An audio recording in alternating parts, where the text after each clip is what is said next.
My name is Angel, and I'm contacting you today with an urgent message in regard to a complaint that's been forwarded over to my office. Ivan Hernandez works at a Tijuana call center. He likes the job because it makes him feel like home. It's nice because you get to surround yourself with people that are like you. Like, one is used to, talking in English and, having fun with people that can understand you, that have been over in the States. Hernandez is a Mexican national who was brought to the U.S. as an infant. He grew up undocumented near Las Vegas. Most people hang up the phone right away. But every once in a while, he'll get a friendly customer. He's especially excited when it's a fellow motorhead. There was this one time when I had a phone call, and it was nice because I heard he was driving an engine, and I was like, oh, what kind of engine is that? That's such and such. Oh, wow. I had a car similar to that. Hernandez hadn't planned on working in Mexican call centers, but when he became an adult in the U.S., he quickly realized that he had no hope of getting a legal work permit.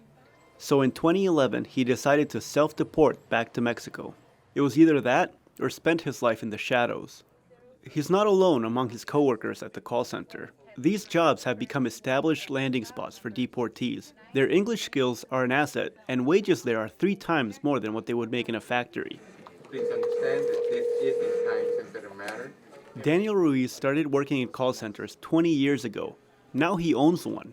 Most of his employees are deportees. He knows exactly what they're going through because it happened to him. It was a whole new culture to me because, I was taken over there as a baby. So I never lived in Mexico.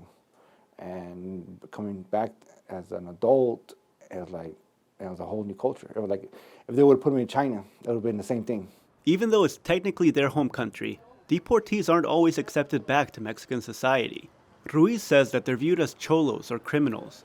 He says he experienced discrimination while applying for a federal ID. And one of the guys that worked for the government says, oh, now you want to be Mexican. It's like, where'd that come from? So I just want to get my license. Call centers give deportees a refuge from this treatment. Once you go into a call center and you see people that look like you, dress like you, talk like you, and come from the same backgrounds, you feel kind of like at home, like you feel more comfortable. In some cases, they can even give somebody a second chance. Yes, hi. Good afternoon. My name is Omar West. I'm contacting you from National Processing. I did 21 years in prison, and that gave me a reality check. So now I come here, it's like everything's new to me, freedom, and I just live day by day, just do what's right. This is Omar. He didn't want to share his name because of the stigma of being a deported convict.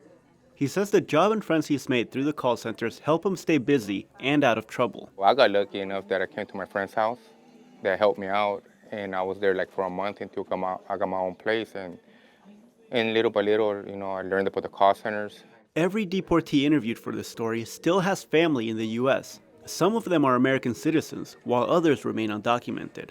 The holidays can be particularly hard. Again, here's Ruiz. I miss my family. I wish I was able to go to birthday parties, Christmas, Thanksgiving.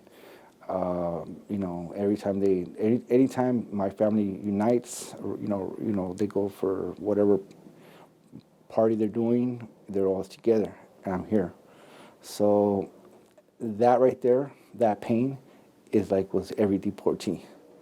So that's the pain that we all feel. That's what unites us. Ruiz co-founded a nonprofit called Borderline Crisis Center in 2016. It helps deportees adjust to life in Mexico, helping them find housing, jobs, and government IDs. His goal is to help ease the pain that he knows all too well. Please try your call again later. Gustavo Solis, KPBS News.